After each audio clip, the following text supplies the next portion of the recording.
It was such an interesting session. I can understand the enthusiasm and the euphoria of the crowd who is going to meet the speakers that are on stage. And it's absolutely fine if you take your time. Yeah, thank you. But before I begin my short case study on the subject on which it would look very different from what we have spoken in the last session. What we have spoken was food, and what we are next getting into is fiber. So agriculture is very integrally related to all of these: food, fiber, nutrition, economy, rural economy, employment. So what I will be highlighting is the fiber part here. And before I start the session, just a small prayer which we at Cottonguru firmly believe in. Sarve bhavantu sukhina, sarve santu niramaya, sarve bhadrani pashyantu, ma kasyit dukha bhag bhave. Om Shanti, Shanti, Shanti. If we want success for ourselves, we must ensure the success of others.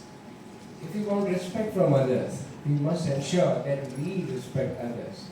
And if we really want to grow, we must ensure that the supply chain above us and below us also grows.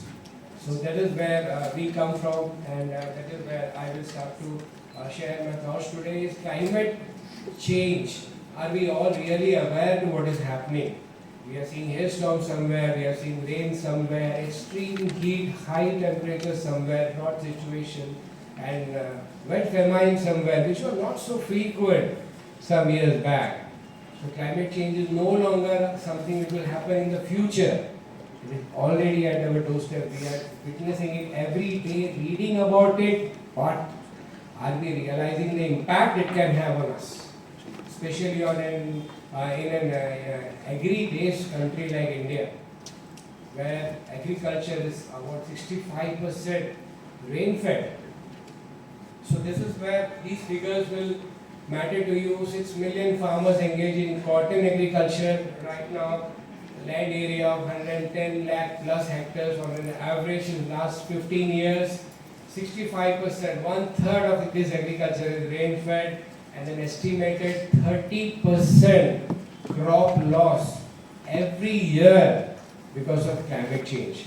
So this is the subject, that climate resilient agriculture, or climate resilient cotton, and there are the three pillars. I will highlight how we are trying to mitigate that. Next slide, please.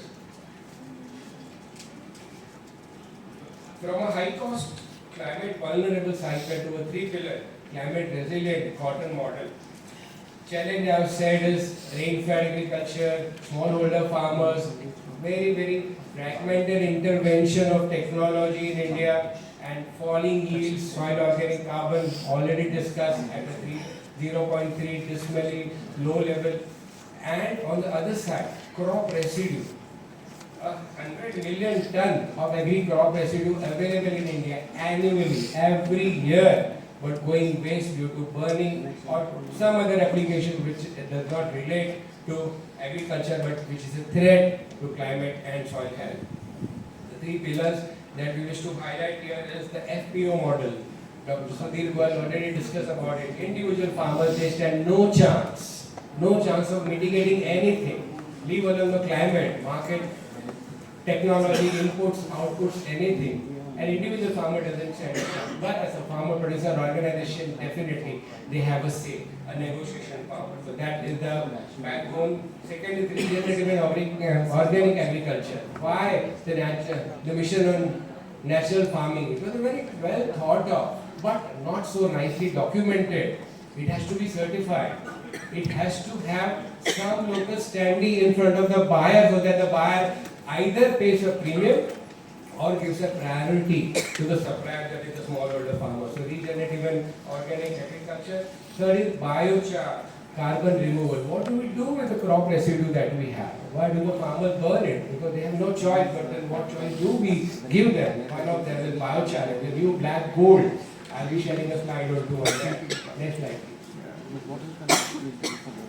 Urja, one of India's largest artisanal biochar projects for smallholder cotton farmers. I'm very proud to say On this very platform in IMC in 2024, I had the opportunity to present our inaugural experience on Project Urja. That is when we had just started it in 2024, and in this agriculture conclave, I had made a presentation on what we aspire to do in that. Since then, the journey has been quite of a learning one, of a satisfaction one, and of an achievement one in terms of 5,000 metric tons of biochar produced from about 20,000 metric tons of crop residue, 2,000 tons distributed free to smallholder farmers, and 2,000 tribal farmers benefited across Maharashtra, Telangana, Gujarat and Rajasthan.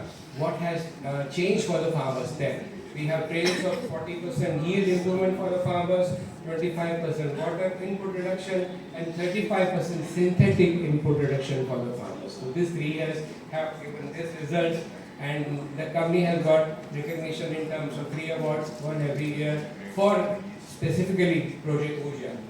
Next slide, please. This slide is only for our learning. Why carbon credits? Because this is one of the point I wish to highlight in climate resilient agriculture. Apart from sustainable agriculture and biochar, carbon is a very important part. Just go through it. I'll just give you 30 seconds to go through before I change the slide. These do matter a lot in India. Carbon credits are the future. Agriculture, agri-linked, high integrity carbon credits are the future. Any CSR activity, any industrial activity, any commercial activity, somehow you will find some link to agriculture and renewable energy. So this is an integral part of what we do in climate resilient agriculture. Next slide, please. Why Adilabad? Adilabad, many of you may not have heard of the place. It is a very important district in Telangana, an agri-based small-time town. I have been visiting that town since many years to buy cotton. There are so many ginning factories in that area, traders. Cotton Corporation of India has one of the biggest MSP operations in Telangana, in that area, Adilabad. So my acquaintance with Adilabad still some years back was of procuring cotton from that cotton. 3 years back when I visited Adilabad again, we were looking to lease a ginning factory. We used to process contamination-free cotton. We used to process kasturi cotton, that is the Indian brand of cotton in that area. So somebody told me within Adilabad it's not possible to get a factory. I'll have to travel inside some rural area and go to Naredigonda and area 50 kilometers from Adilabad. I visited that area and it was a different world. I met the ginning factory owner. He was not in the factory. They said he was in his input shop. When I met him, he said he had made a ginning factory of 6 crore rupees with only 2 years of sales of the input shop that he had.